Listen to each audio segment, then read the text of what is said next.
Most young girls dream of growing up, getting married, and having children. But that's become a dream deferred for many of today's black women. Some African American men are choosing singlehood over marriage. And if those numbers increase, we have to wonder what will become of the black family. Here to talk about the impact of singlehood in the black community and how women can find a committed mate is Dr. Lyn Lewis, relationship expert, therapist, and author of the new book, Don't Hate the Player, Learn the Game: How to Spot Eligible Bachelors. Welcome to American Black Journal. That's such an interesting title, Eligible Bachelors. What do you mean by that? First of all, a lot of women think that simply because a man is single that he is eligible for a committed relationship and marriage. Right. And I want women to understand that eligibility is a state of mind. It's different than just being single, right? Much more than just being single. Right, right. So what are the things though that go into that eligibility? What are the things that they should be looking for other than just being single?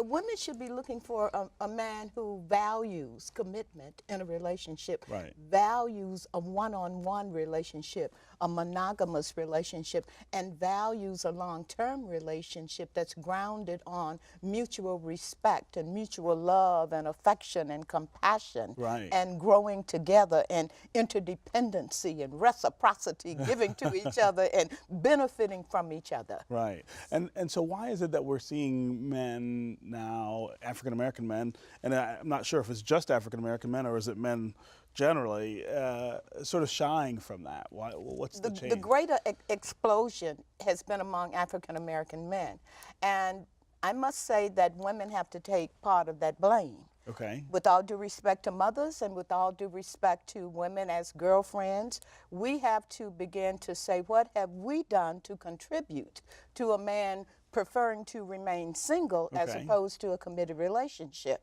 And maybe we may be giving him too many benefits in the wrong way. I see. I think I know where you're going here. Yes. I'm not sure we want to go here on Sunday afternoon, but I get you. Exactly, but that's I get you. So you feel like that it's not just one-sided, that it's the relationship itself on both sides that may be breaking. That's right. Down. We're both responsible for whatever is good in relationship and whatever is lacking in relationship, and no one is exempt from that. You know, do you feel like black families are raising black boys to become committed black men in relationships? I mean, is that where the breakdown is starting? There is a breakdown there because I have a chapter called The Mama's Boy Player. We've all heard that. Yes. We've all heard that expression. And unfortunately, it's real. Yeah. So I think what we have to do as men and women, as husbands, wives, parents, we have to make sure that we have a balance in what we tell our daughters and what we tell our sons. Oftentimes, we tell our daughters to be quite monogamous. One thing, right? Yes, and we say, and you can't even think about a boyfriend until you're over 18. Right. And yet we tell our sons, oh, you know, how many girlfriends do you have? And chip off the whole block. And we may not realize we're encouraging kind of polygamous relationships for the sons and monogamous relationships for the daughters, and we need to address that and correct it. So then that creates a mismatch. I mean, the expectations then are not the same. They are not the when you get boys and girls together as teenagers, for instance. Very true. So where else do we see these sort of counter messages that are counter to monogamy, sort of influencing black men? Through the media. Yeah. The media kind of builds up men as players and kind of glorifies them sometimes and celebrates them and celebrate polygamy. And I think we have a responsibility on all fronts. From a family point of view, we have a responsibility in terms of men's relationship with other men. Right. You have a responsibility to not enforce that glorification of being polygamous and having affairs and many relationships all at the same time. And women may need to not tolerate so much of polygamous relationships and many relationships with a man, that he's knowing that he's having relationships with other women, and you know that you want a committed relationship, and if you want a committed relationship, you must have a drought period until you can find a committed relationship and not tolerate a person who you're saying is beneath your standard and is not the type man you want for a committed relationship. Right, right. You said something interesting there about the messages that men send to each other. Right. That seems to me a pretty key place too. What do we tell, not just our sons, but what do we tell our friends? What do we tell other people, our peers, about, you know, what it means to be in a relationship? I think first of all, men need to operate from truth, because when men operate from truth, they'll talk about what's in the heart. Right, what they really feel. What they really feel.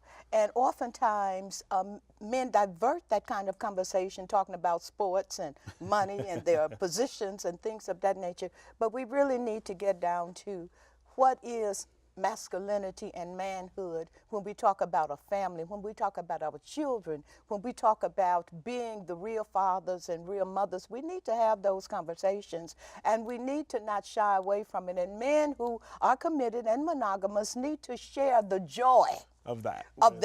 Yeah. Yes. Yeah. Yes. But there are always going to be some people who are going to choose singlehood. Is there anything wrong with that? There's nothing wrong with that. Matter of fact, if he tells the truth, fine. Right. It's on the woman's part that she has accepted someone she claims she doesn't want. Because if she claims she wants commitment and then someone tells her he's not about commitment, right. then that's not the man's problem. That's right. That's the woman's fault. So, no, it's nothing wrong with some men saying they want to be single. As a matter of fact, some men may need to be single because they have not evolved right. enough to a point that they want to take on that fatherly role and that husband role. Right. So yes, well, remain single. And we see that a lot. I mean, I think we see that with the abandonment Sure. issue with black men and their children, Right. that they're not ready to commit, but now that you have a child, you're forced into that. Right, into exactly, exactly. And they need to make some adjustments, even if they aren't married and aren't in a committed relationship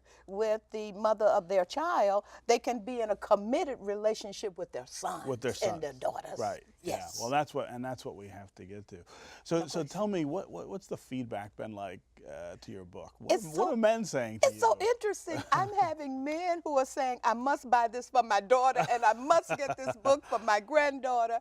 And then I've had single men to say, I need to buy this book to see if I can recognize myself as a player if I in am the book. This guy, right? Yes, but I am most impressed with the number of men who are saying, I try to tell my daughters to know the difference between real men and fake men. Yeah. And maybe they're tired of hearing me, so they need another voice. Right. And I'm so pleased that men have embraced the book, and they're purchasing the book, and they're telling their daughters, and this is what men are saying, Mr. Henderson, they're saying, I have invested all my time, energy, and effort to be the best father I can be. Right. I have educated my daughters.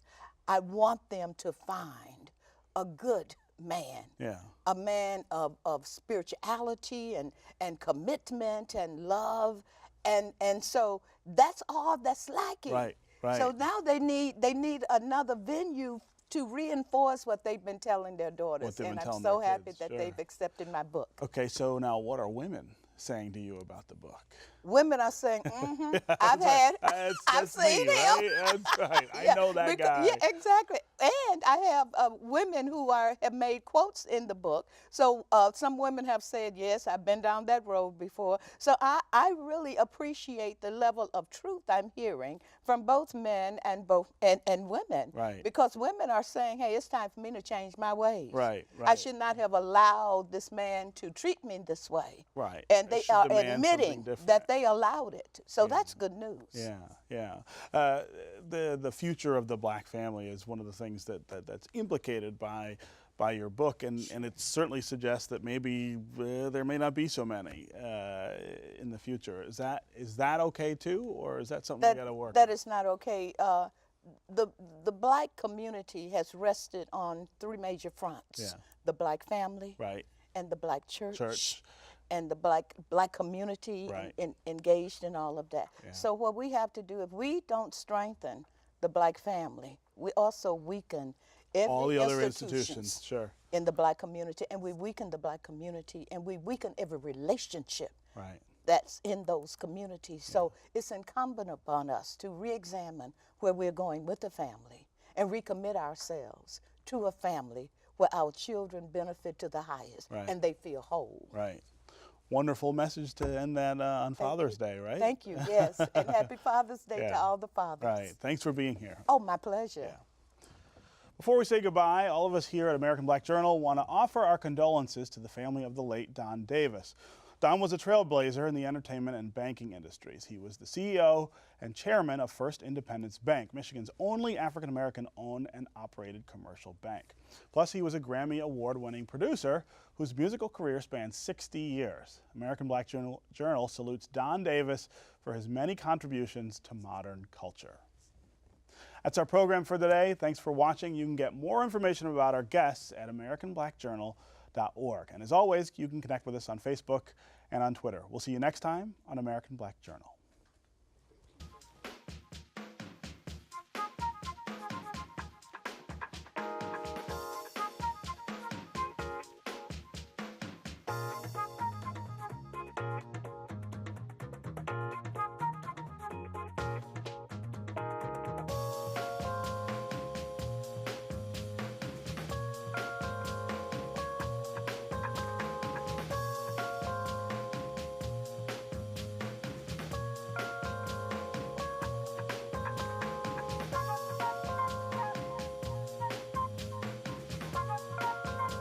At DTE Energy, we believe that we have a greater responsibility. We believe that being part of a community means being involved in the fabric of that community, investing time, effort, and resources in the communities we serve. DTE Energy Foundation is a proud sponsor of American Black Journal.